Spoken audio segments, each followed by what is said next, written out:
Hello, Meoni here, and welcome back to another episode of Tea Time, the video series where I sit down with you guys and we talk as if you were in the room with me, due to the fact that I can't live stream. However, I have some really interesting news about that. My contract for my current network that I'm on, so I'm with TalkTalk in the United Kingdom. I don't know why I said contract. Well, it is a contract with our landline fiber internet, which isn't really fiber. As I've told you before, we're currently on, less than 1 megabit up and about 5 down if we're lucky. Basically, it's pretty crap. The contract for that is actually about to run out. I think it's sometime in late June or maybe even early July. And at that point, we have some other solutions. Now, previously to this, as I mentioned, there were no other options and alternatives. But it turns out, more recently, the BT website has updated several things, including their new tracker, which actually seems to show that we have a properly, what they call it, ultra fiber or something, super ultra fiber, whatever it's called, enabled place. Apparently, they will run this cable now to your house from the cabinet. Now, last year, hilariously, they started to dig up the road, and when I asked OpenReach what they were doing, essentially they provided me with the information that they were essentially putting in fiber optic cable. As far as we knew, eventually we would have access to that within the following weeks, we were told, which turned out to be complete crap, and we never got to actually access that internet, and the website never went live. Well, it turns out all this time, even with coronavirus and the rest of the things happening in the real world situation, it seems that they're finally putting that website together and have allowed me to go through the checkout process to actually purchase that internet. So I've gone through the whole process as if I can actually buy it. We did a landline test. They called my house. We did all of that stuff. And it looks to be that we can pay, I think it's the 60 something pounds per month deal. And it goes up to 900 megabit up, which is ridiculous, obviously, right? There's a lot of people who are like, that's really fast. A lot of people in Europe and America are like, no, that's really not fast. But the idea then is that if I wanted to, I could pay that. Of course, I've got to wait for this contract to finish. I'm not the direct owner of the landline because I still live in this house with my parents. However, they, have essentially given me access to all of that stuff. I'm going to be taking over, like a lot of other things, a lot of the responsibility for paying things. That's, why I pay rent every month on top of bills and things like that. But I will be taking on this if I want it. Obviously, it's up to me to do this, and I can totally afford that because I want to put everything we put that we get from this project through donations, through Patreon, and otherwise back into the project. A lot of people have been very generous over the years, and I'm happy to say that if the contract is indeed ending in early July or whatever it is, I need to double check that. I need to get into the emails and have a look at that later today, but I've been a bit busy, as you can probably imagine, and I'll tell you why I've been busy in a few moments. But essentially, it's very hype news. The likelihood is then that if I can even get 1% of that sort of speed when we switch in July, maybe even August time, there's a good chance then, if we can get those speeds, then I'm going to throw my money at it, absolutely. And we might be able to stream. We might actually be able to do a live tea time in front of an audience. We might actually be able to put live streams into a schedule, and we might even be able to upload more than a couple of videos a day.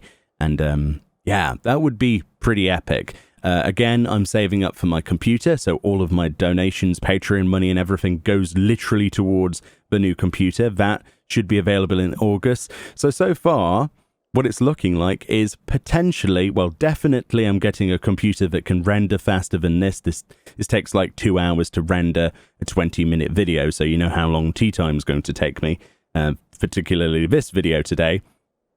But that's guaranteed. I'm saving. I've paid my bills. I've paid my bills in advance for the next couple of months. I am just waiting for the amount to go to the point where I can press the purchase button on that store and we can get those parts and put together a nice PC, or if I decide to get it pre-built. I think the difference between me ordering the parts from Overclockers and now having it pre-built is something like £20. That's it. I think that's all they're charging for the labor cost and cable management. So I might just do that instead. But I've picked out some parts that I want for this beast, and that should be ready for August in theory. If a channel continues to do as well as it is, we should be able to start cooking with gas really, really quickly. Again, I've been saving for nearly 3 years now for this computer. Things have come up to get in the way. Bills, obviously, disasters with hard drives, reinstallations, graphics cards exploding, bits and pieces on the way. Basically, a lot of secondhand stuff has failed me over the years, and if it wasn't for the generosity of the people supporting me every month or in donations, then I would not be able to continue this YouTube channel. That has to be said. I really need to stress that. But I'm really excited today because, again, I'm letting my hopes get the best of me. I probably shouldn't be doing this. But when a friend of mine linked me that website and said, just type in your postcode again, because I've done this like 50 times before, right? But James was like, yeah, type your postcode in, go through the process, because he basically got bored and decided to do a check for me. He's been keeping on top of this more than I have. I basically gave up after like the 70th attempt in the last 4 months. He's actually kept on top of it, and finally we have the ability to go straight through the actual checkout process. So I need to double check a few things, check on the contract, but in theory we should be able to have internet. So in an ideal situation, if nothing goes wrong, which of course it will, right? It's me. We should have a computer capable of rendering stuff like that. We're already stream capable. We have stuff set up. I've invested into things like the Go XLR for, audio and stuff like that. My dual screen setup, my microphone, which I spent a lot of money on. So we are set up for that. We just need the internet. So in theory, we could be set up for that sort of content as early as August. And that gets me really giddy, guys. I'm sorry, but I'm really excited. And I really, really am keeping my fingers crossed that nothing goes wrong. But again, we're touching wood here, and we're hoping for the best. So anyway, what have I been doing? Why have I been basically a little bit rushed around and prioritizing things? Well, essentially, I've been completely redesigning my room, my office, if you want to call it that. There isn't a bed in it, so I guess I can call it an office now. I've been redesigning it in terms of the layout. Before, I was up against a wall, cramped there, and it was not very good. Obviously, I'm with my other half, Danielle. She sits over there and does her art stuff. She does like commissions on Twitter if you want to check her out. I think it's Black Rose Designs. I think it is. I'm going to get shot now for not remembering a Twitter handle, but you'll see it on Twitter if you follow me. Anyway, I tweet a lot of her stuff. But yeah, I've been redesigning it. Now I'm in a different position in the room. I have access to actual ventilation from the big window. I have blinds set up. I have my computer on this new desk. This is what I've been doing. I spent so much time and energy putting together a desk. Myself, my dad, we had like a father-son project. I know, right? A bit cringy probably to a lot of you, but we put a lot of time, effort, blood, sweat, and tears, and laughter into putting this together. And we actually ended up making 2 desks. One is this massive desk. It's, what is this? It's 5'6" in length and then nearly 3 foot in width. And then the other one is another 4 foot by 3 foot as well. So we have this massive space now. In the second desk, I've actually got shelving. So we've actually got a room for all of our console stuff, all of our games. We have the capture card set up. I need to wire that up again. We're, I'm going as fast as I can with this stuff so we can record stuff for the second channel. Capture cards there. We've got my grandmother who passed away last year. Her television's over there. It's like a big 30-something inch one for the PlayStation 4. We have stuff set up now. It's taken me over 5 years to sort of realize, hey, maybe I should probably make the space I work in more comfortable than it is. And it's been absolute nightmare all the way up until this point, but it was totally worth it. I've been investing, like I say, everything I get back into the channel. These desks were made with recycled wood. I didn't spend a single pound or dollar, if you want, on any wood. Now, you might be asking, how is that possible? Well, my mother works in a factory. You know, she's a factory worker, nothing glorious there. She's worked hard all her life, bless her. And they do a lot of woodwork stuff, right, without going too far into detail. And there's lots of offcuts. And what do they do with the offcut pieces of, I mean, there's like pine, I mean, there's MDF and stuff, but there's pine, there's oak, there's, what is it, sequoia or something? I don't know, but there's so many different types of woods. A lot of them treated, and a lot of them varnished, and a lot of them like actually sanded down and chamfered and stuff, and curved edges. Beautiful stuff for units. Basically designed to take weight, and they cut off the ends. Sometimes these ends are like 2 to 3 feet in length, and they ditch them in a skip, and then someone takes them to a landfill. I'm not even kidding, right? They do not recycle the wood. They don't recycle wood that they cut off from projects. It's so wasteful. A lot of these things are like 2 foot by 4 foot or something. You know, these are bits that just aren't long enough. Oh, it's a foot short than it needs to be, throw it in the skip. So you can imagine then that a lot of this stuff isn't necessarily things that they're supposed to take, but at the same time, it would be in a landfill. So a lot of this lumber is recycled. So some of it might be like damaged edges, or, you know, there might be an incorrect, like a bad grain on it, or there might be a knot that's not been treated properly or stuff. But it's solid, you know, it's literally thick, dense, beautiful pine. And essentially, why would I refuse that? Why would I go and spend hundreds and hundreds of dollars and pounds in my country on wood to cut it to size to then put it up here, when the stuff that literally just needs joining? We've got some pins, we've got some brackets under here, you know, support bars made out of big pieces of 2x4, basically. The legs are enormous. We really went to town on this. It's built like a tank, both desks. It took us so long to do this. Like, it was from the morning till the evening all weekend, which is the entire reason there really isn't many videos that went out at the weekend. Usually I put a lot more effort into making stuff for the second channel on the weekend and some stuff for this week. That's why this week's going to be a little bit sort of lackluster. But we are making stuff each day as we go forward, and I'm trying to catch up with my schedule. But it was totally worth it, because essentially I'm sat now in a really, really good position. I'm comfortable. My monitors aren't propped up by something stupid. They're flat on a desk, and they're side by side, so I can actually, you know, edit stuff at the same time as getting footage. It's really, really nice, dude. I'm really, really pleased with this, and I do intend to show you all this. This will be part of a video I do in August, where I showed a process with some pictures and do a discussion of how I revolutionized my office space. But I don't really want to spoil that now, because we're going to have the computer in there. We're going to have an unboxing of that, like an unveiling. And if we get the internet, like I've just found out, if we do actually get decent internet, then we can even do like a celebratory live stream or something. But again, I'm getting ahead of myself, and I have no idea if that even is a thing. I need so many things I need to check. But I'm hyped. I'm really, really hyped. Even if the internet turns out to be a complete potato, then I guess a lot of my hopes will be crushed. But at least we'll still be able to get the computer I've been waiting for many years.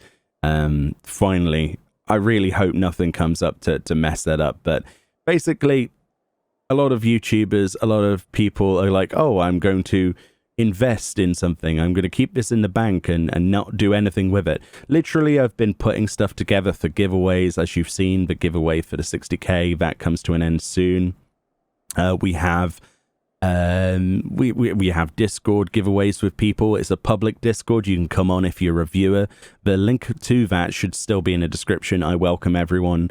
We're going to be scheduling a quiz night, 50 people maximum, I think we might even do it as early as next week. I'm not sure, probably on a Friday or something. But we're going to have like a 50-person quiz night where it'll be questions to do with Final Fantasy XIV and indeed my own channel. The rewards will be some Mog Station items, so that'll be fun. So yeah, we're trying to basically bolster the community we have and give back to people. I've had lots of people donate Mog Station item codes for things like that as well. It's not just me entirely. So we are actually cooking with gas. We're trying to revolutionize what we have and really thank people as much as possible for their continued support. And that's why the second channel exists. A lot of people wanted me to do more playthrough stuff. You know, it's not suited to this channel. We found that out the negative way by doing Final Fantasy VII on it. So we're not going to be doing stuff like that on here anymore. We're doing mostly just Final Fantasy XIV stuff on this channel, and that's fine by me. Our other channel has got over 200 subscribers now. Very pleased about that. If you want to go sub to that, there will be a link in the description, or it's in the sidebar when you visit my channel. It's Meoni Games, if you type it into YouTube search. I would really value some subs for that, mostly just so we can get to the point where we can actually use some of the other features on YouTube. A lot of them are locked behind 1,000 subscribers and stuff like that. And obviously I'm not making money from that channel. It's just a passion project like this one is. But obviously this one is funding itself, and that's how it needs to continue to go. But enough talking about money and my hopes and dreams. I really hope that everything is going well for all of you around the world as well, all of my valued listeners. I'm always amazed when I see people, more than 1,000 people always makes me happy and gives me a good smile. So yeah, I hope I'm coming across as genuinely as I can, because that's all I have to give is my genuine reactions to things. And I will continue to do what I love, which is making YouTube videos for you guys. And if you continue to support it, then it's not going anywhere. It's only going to get bigger. And I am incredibly grateful for everything that I have and all of the support. So thank you so very much. So let's move on from the gushing emotional stuff and, where I sit there and rattle on about thanking people. But yeah, I've been enjoying the new situation. My office feels a lot better. I'm looking forward to anything that's coming in the future.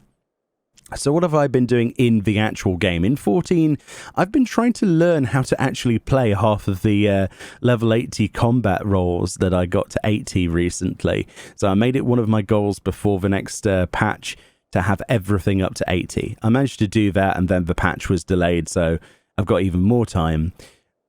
Ultimately, I'm finding Dragoon to be one of the most pleasurable things I've played. I said that in a previous video, but it really is quite tactile, and it's so different from when I first played it. Just everything to do with the movement, the speed of the abilities is such a breath of fresh air.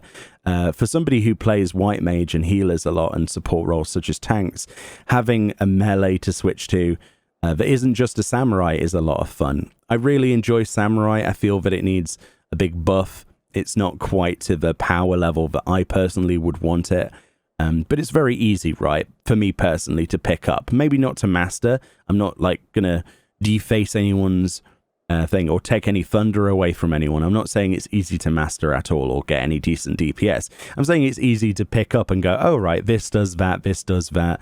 Oh look, this is the rotation, that's how I get that. Okay, this is what I should use on AoE packs, and this is what I should use on a solo situation on a boss. I love that. That's the same reason I like Red Mage, because it is very, very simple for me to just pick up. I can do some fairly decent numbers with it as well. I mean, not as high as like a Black Mage, obviously, but I'm really enjoying Red Mage as well. Some of the stuff I still haven't figured out, though, is Monk. Monk at level 80 is, it's fun, but I'm not going to be able to get better at it unless I put a lot more time into it. It's the same with Ninja. Ninja to me is pretty tricky. I mess up the mudras very often. I've seen people recommend cheat sheet sort of button locations on their screen on Reddit recently to try and memorize those rotations and things, and keeping mudras up and keeping dots up, as well as the incredibly insane priority list, as well as the rotation. Yeah, I think, honestly, Ninja to me is one of the hardest. I know a lot of people are like, huh, what are you talking about, Meoni? Ninja's easy. It's healing and tanking I can't do. Well, we all work in different ways. That's how our brains are wired. And I honestly find melee DPS to be the hardest thing in the game. Range, not so much. Machinist is hella fun. I hadn't played it properly until like level 70, and since then I've not really played it much. I've just sort of scraped by to level 80, and that was one of the last I leveled.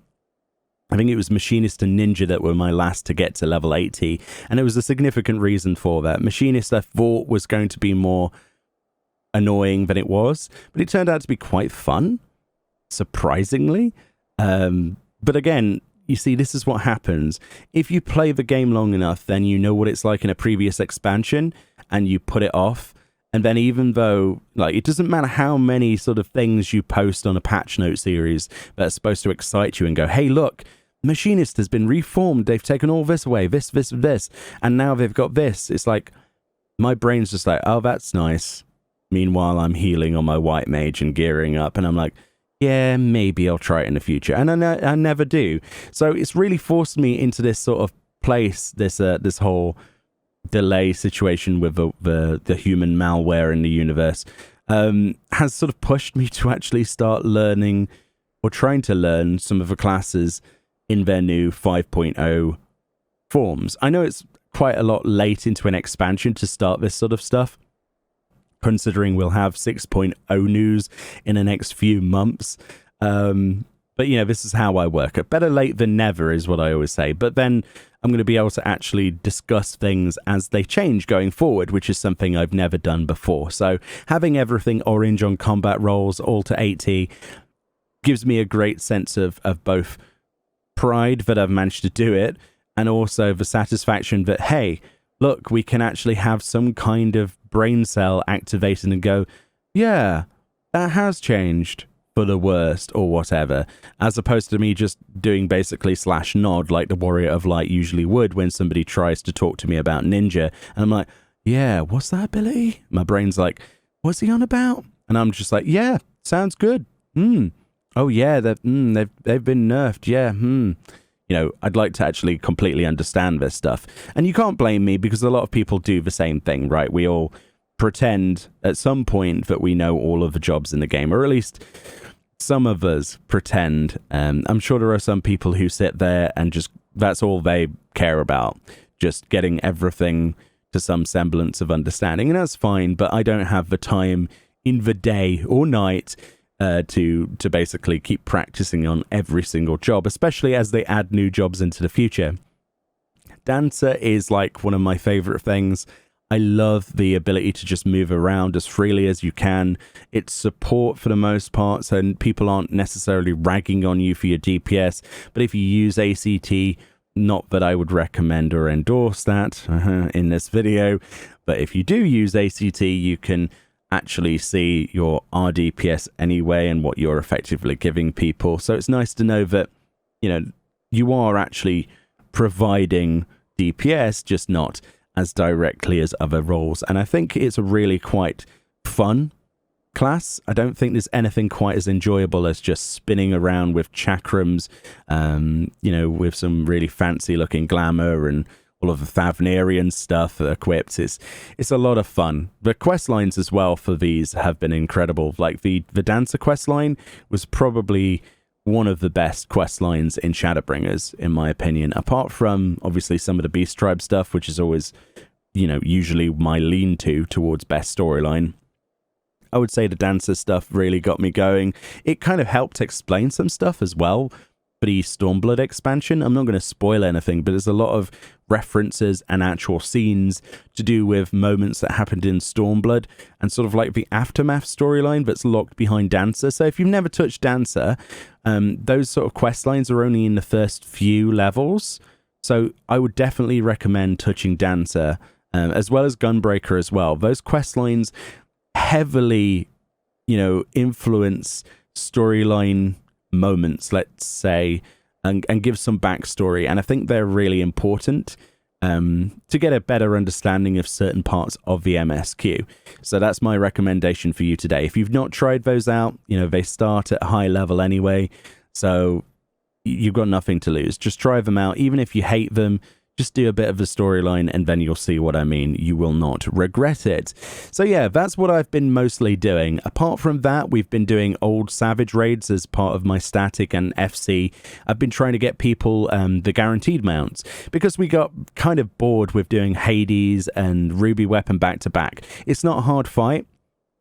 But, when you've got nearly 99 totems of the damn things and we've only seen like 4 drops in total, and there's that many of us in the FC, it's kind of getting a bit annoying, dude.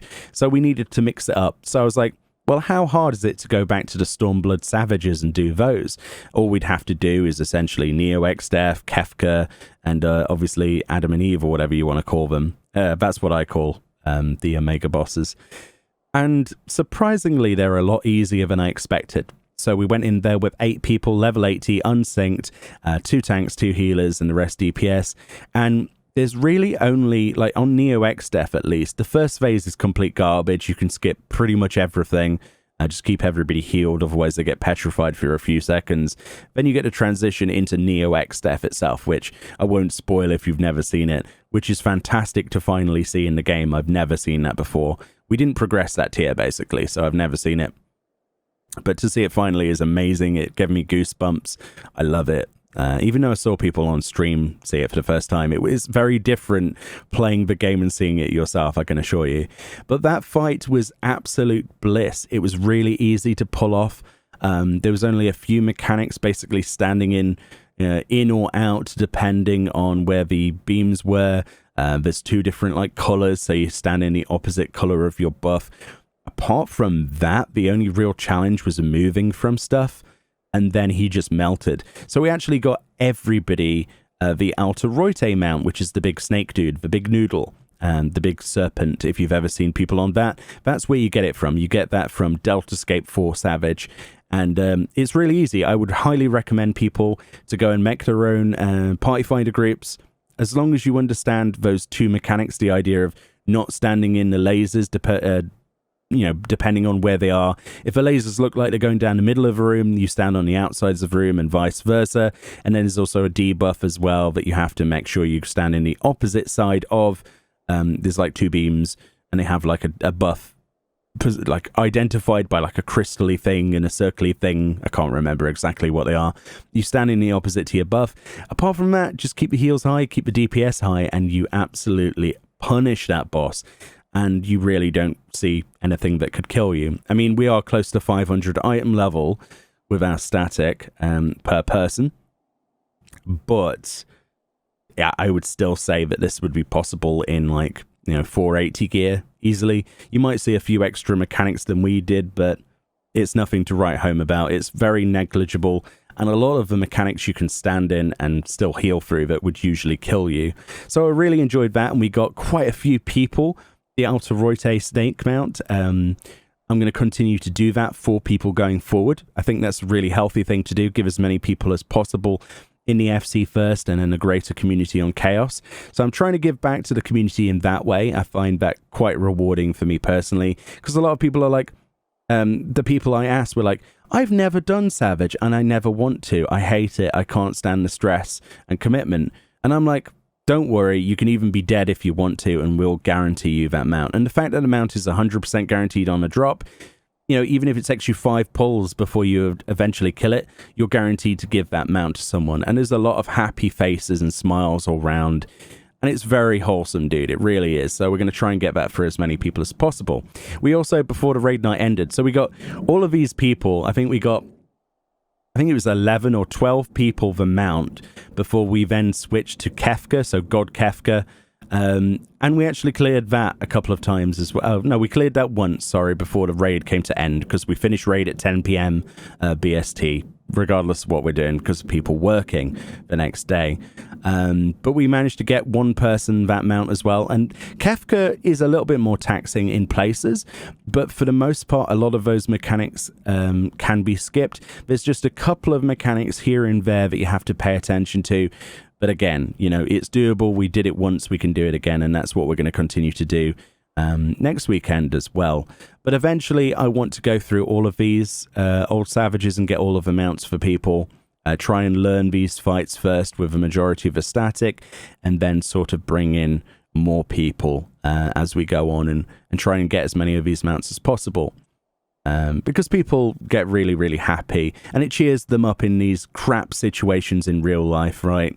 You know, if all else is falling to pieces around you, be it society, governmental stuff, you know, the protesting stuff, regardless of what it is, or obviously, you know, COVID-19 situations, the least that people can do in positions where they can actually lead people like myself, I'm very fortunate to be in this situation, is to give back to people and cheer them up and give them something rewarding to just, even if it only, you know, keeps them busy mentally for a few hours here and there, you know, it's overwhelmingly a really positive decision, I think, to give back to people and just give them something as immaterial as a mount from a run.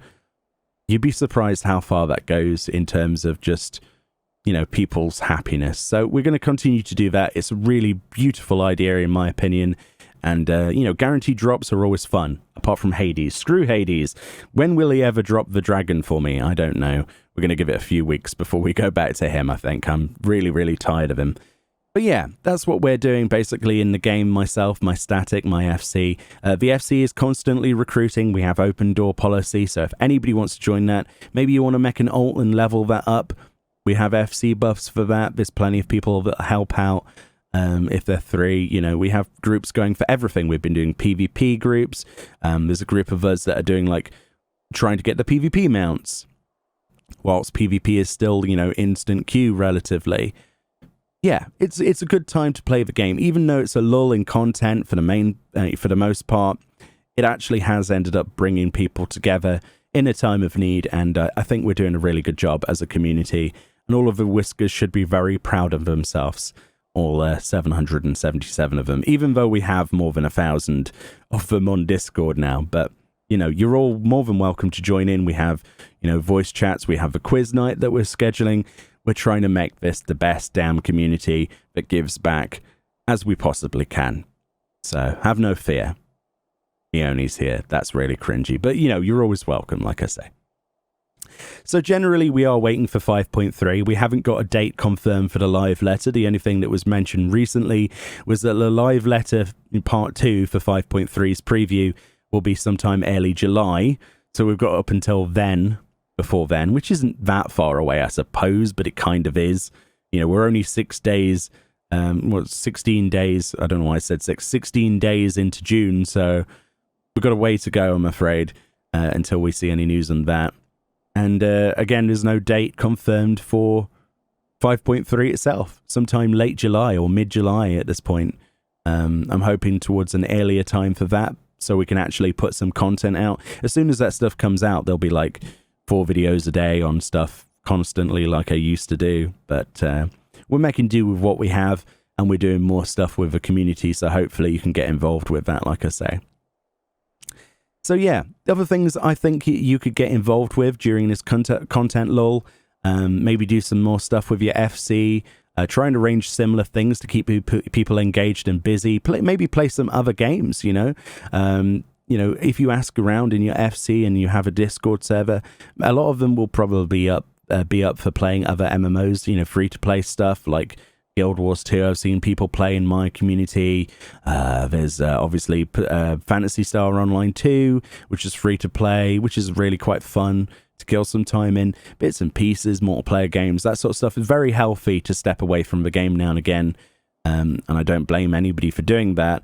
But also, you know, there's a lot of stuff you could do. You could get all of your jobs and classes, your crafting and gathering stuff to 80 if you want to. It's perfect time to do that since there's nothing major to worry about. And obviously, when 5.3 onwards comes out, you'll have the new stages of relics. So get everything to 80, get all of the relics, because the combat ones are just poetics. easy peasy, and then you can upgrade them in the Boss Jar Southern Front Eureka style instance when that comes out. That's really where I'm aiming for that. That's what I've been working towards. I managed to get them to 80. I've got all of them with the relics now, so I'm looking forward to future upgrades. Other recommendations from me personally, if you're a gatherer or crafter, go and do the Crystalline Mean quest line. You get some housing items for that. You also get a title. We did a video on that the previous week as well. There's a lot of cool stuff, and the storylines themselves are quite touching.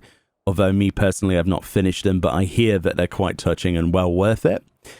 Get all of your trust to level 80. That's something else that I've seen people do. Then you can actually farm tomes, like relative tomes, at level 80 on DPS classes. If, for example, you play at 4 in the morning on a European server and your queue times are like 2 hours long, screw that. Just go straight in with your trust and go and get your tome cap. That's pretty much the most amazing thing that you can do with level 80 trusts. If you get them all up there, really, really satisfying as well. It takes a while, but it's definitely the time to do something like that, a needless grind. And obviously, you know, the rest of the stuff in the game that you could do, maybe work on some mounts, minions and things, do some PvP. Perfect time for that since the queues are so short, since we have the Moogle itinerant, tombstone event where you can exchange for, all sorts of prizes. So the queue times for PvP are quite low, nearly instant at peak time. Regardless of what role you are, it doesn't matter in PvP. Go in there, get some wins, farm some mounts. There's achievements for certain mounts on the side, such as the little airship mount and things like that, and the big orbs for so many 100 wins or something. Then there's obviously Hidden Gorge as well. There's a lot to actually do if you think about it, and a lot of people complaining that they have nothing to do. Yeah, there's no MSQ yet, there's no new stuff yet, but we have this beautiful MMO back content to do. And if you're like me, even though you play this game every day of your life, there's always something more to go for, and that's the beauty of a game in this genre in particular. Anyway, I've rattled on more than I wanted to today, but I really wanted to share several pieces of news, share my optimism, share really the community coming together, and I really hope we can continue to build upon this and grow going forward. 60k was an amazing milestone for subscribers. We've blown past that now. We're nearly 64k? Something ridiculous like that. But yeah, it remains to be seen what the limits are, but I'm looking forward to pushing it every day, and I love doing this so very much. It gives me great pleasure. It really does, especially to hear from people in the comment sections every time. It's really fun. It was really, really touching to see that so many people responded positively to James being on Tea Time. I will be looking into the idea of other guests in the future. I personally would love to have Work to Games Brian, or maybe Chili from Moogle go round on an episode of Tea Time. That would be rather entertaining. Still not a podcast, by the way, just a casual chat. But, you wanna see those guys on Tea Time? Get them to post me a message, poke them a little bit. And if they're listening right now, know that one day I will get you on this weird show that I've created. But I have absolutely no idea what this is, but I would love to have some other opinions to talk with and between, and I think those particular two people, as a good start, they resonate well. They make really good content on YouTube, so I would definitely recommend checking out Moogle Go Round with Chili. He's an incredible guy, and he does a lot of unpaid work for this community that stems much beyond just podcasts. And big shout out to Chili, actually, from Moogle Go Round. They're a very informal style podcast, but sometimes you want to let your hair down and just chill and listen to something that's frankly hilarious. And Paul Metal and Chili do a great job. One of my favorite podcasts to listen to, personally. Even though I lurk a lot and don't talk in chat when they broadcast, just know that I do appreciate having something to listen to on a regular basis. Also with Brian as well, Worked Game, they're working hard. Brian's working tirelessly on his second channel as well. So yeah, check them out as well. Worked Game, and I think his solo project is Ginger Prime. Really fun stuff. But yeah, thank you kindly for watching this video. Thank you for your continued support. Hopefully hearing me ramble about things and just, fill some time in your busy schedule with noise was in some way insightful or fun. And I'll see you all next time. Stay safe, everyone, and I'll speak to you later. Peace.